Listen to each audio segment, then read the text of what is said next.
This is a fascinating recruiting season for Stanford and kind of an interesting offseason. So first, the good news. No significant staff turnover, which is fabulous. There was great concern that Lance Anderson might get picked off to go be the head coach at BYU. That didn't happen. They went in a different direction. Have to believe he would have been a candidate, and I'm sure he was, but they wound up going with someone else, somewhat to the relief of David Shaw and to all of Nerd Nation. Um, so the staff stayed intact. The top of the recruiting class, for the most part, is still intact and is very strong. So it looks really good at the top. Caden Smith is kind of the crown jewel of the class, tight end out of Texas. Number two in the nation at his position in the class of 2016, 6'5.5", 235, and at 18 years old, that's really kind of horrifying. The kid's supposed to be just a beast with some good straight line speed, kind of the next Kobe Fleener, Zach Ertz type of player.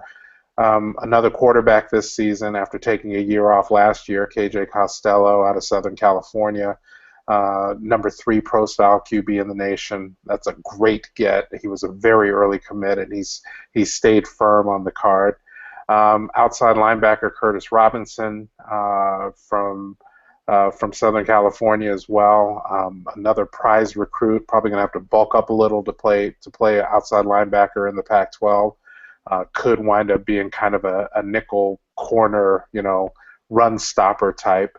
And down the list, a couple other good players at receiver, a good offensive tackle candidate, a good cornerback. But what's kind of unusual is that Stanford actually lost a recruit just earlier, this month, when Nigel Edmonds flipped from Stanford to the dreaded California Golden Bears, which just never happens. And he's a 4-star defensive back. He was indeed admitted to Stanford, so it was not an admissions office issue. He just felt Cal was a better fit and changes his verbal, and it looks to be solid, and it's expected that he'll enroll at Cal, in this fall, if not sooner. And there are a few other guys who have reopened their recruitment.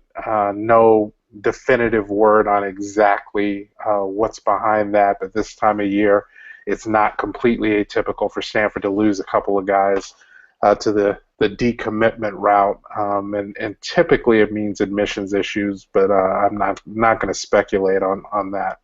But that said, the Stanford class is still pretty solid. It's now a little lighter than it had been targeted. It's they're down to 16 firm commits so far now, shooting for a class of 20. It was at 18, obviously.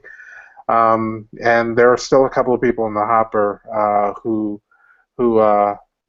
ideally would be lured to sign on to the class yet before the deadline in a couple of weeks. So, there's a 3-star wide receiver, Donald Stewart, from New Jersey, who was admitted. He's still deciding between Stanford and Michigan, ironically enough. And also Stanford's trying to flip a Texas commit who's a defensive back, Obi Ebo, trying to convince him to at least come take a look at Stanford and trying to see if his commitment can be swayed over to the West Coast. So the class looks solid. Not outstanding. It's probably rated by rivals I've seen and 24/7 as the second best class now in the Pac-12 with some of these recent decommits.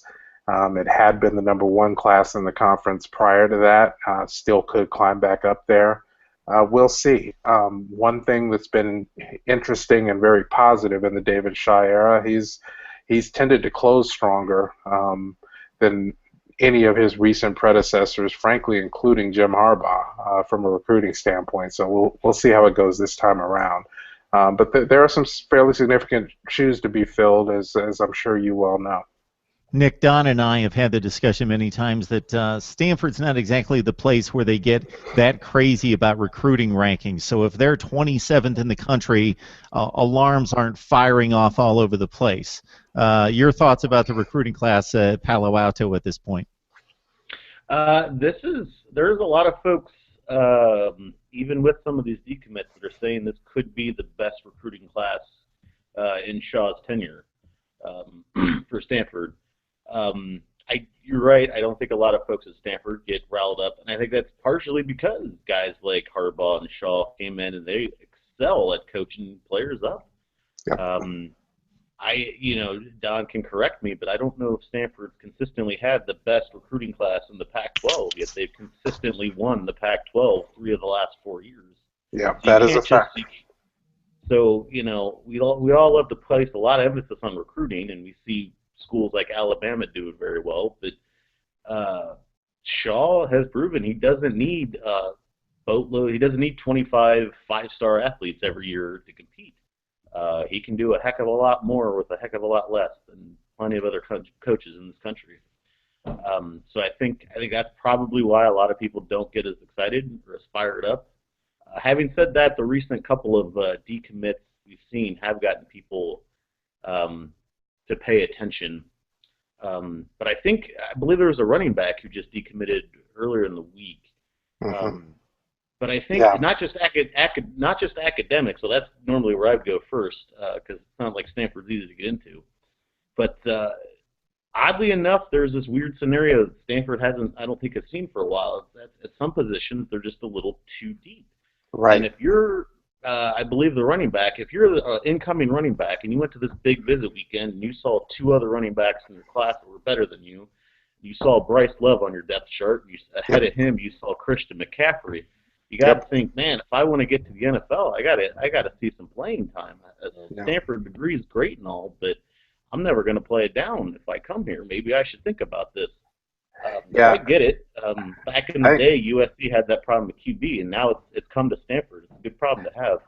Yeah, I think you're dead on that one, Nick. And if you're a young recruit, and to your point, there are a couple of very strong running back commits in the 2016 Stanford class still. But if you're that one kid who comes and looks around and you see Barry J. Sanders planning to leave as a grad transfer student, possibly back to his dad's alma mater at Oklahoma State, you're like, good Lord, if Barry J. can't get on the field, what chance do I have? So I think you have a very solid argument there. And, and Bryce Love was electric as a freshman, figures to do more as a sophomore. And, Shaw has shown a willingness to run Christian McCaffrey until one of his legs falls off. So I think you can expect that again in the 2016 season.